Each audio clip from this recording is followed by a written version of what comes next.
Hey guys, it's Bill from Linden, Tennessee. So today was a slow starter. It was just really hard for me to get going today. Yesterday I spent all day changing out some seals in hydraulic cylinders on my little Kubota tractor. I'll show you some pictures here. Yeah, and that was all day. So that was pretty cool. I got that done. I'd never done anything like that before, and I almost didn't. But then a neighbor convinced me that I should just do it, and so I did. There you go. And then today, I pretty much finished up this box. I'd started making this box at work the other day. I had them order me some 3/4 inch tubing.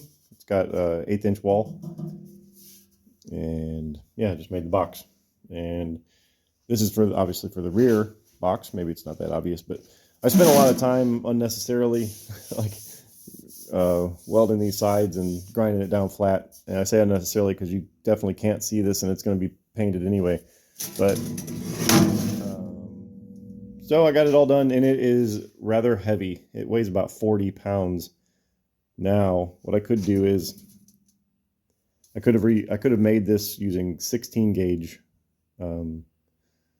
tubing, so half the thickness of material and likewise half the weight. So it would have probably ended up being about 25 pounds or so.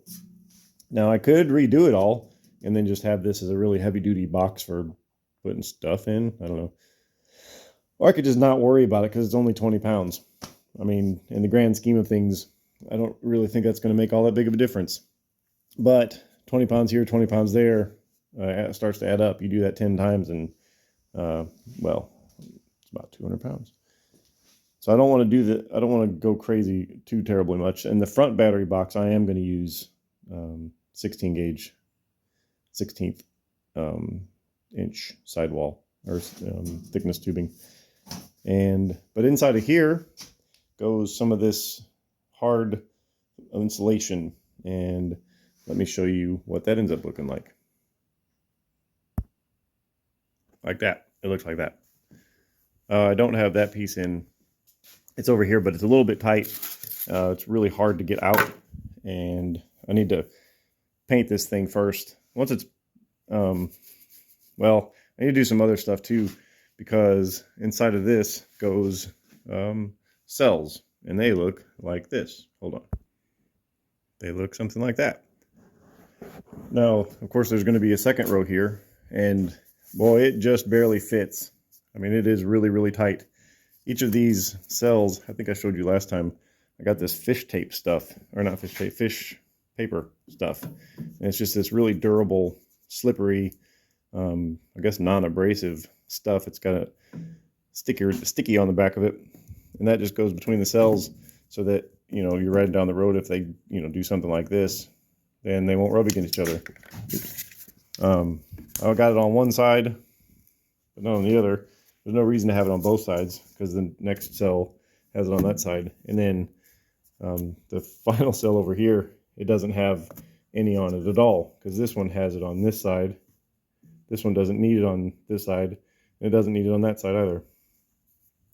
What I'm going to do is I'm going to cut a bunch of 1 1/8 inch long strips, and I'm going to put them on that face so that the two right here, they can't touch. Now, when I say these are tight, I mean they really are. So it's pretty unlikely that they would ever rub against each other, but pretty unlikely means a little bit likely. So I'm going to go ahead and do that anyway, go through the effort of doing it just to, you know, prevent any possibility of two cells rubbing together and shorting them out, because that would be a disaster. It would make a really big spark and things would not go well. And I don't know, I guess that's it. I did a little bit of stuff down with the drive unit, but basically I just took the, well, let me show you. We're gonna crawl down under here.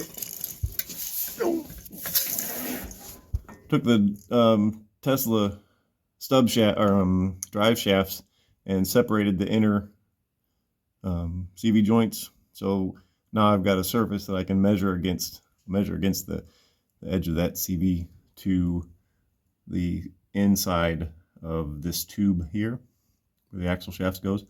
I even have the other axle shafts in there from the Mini.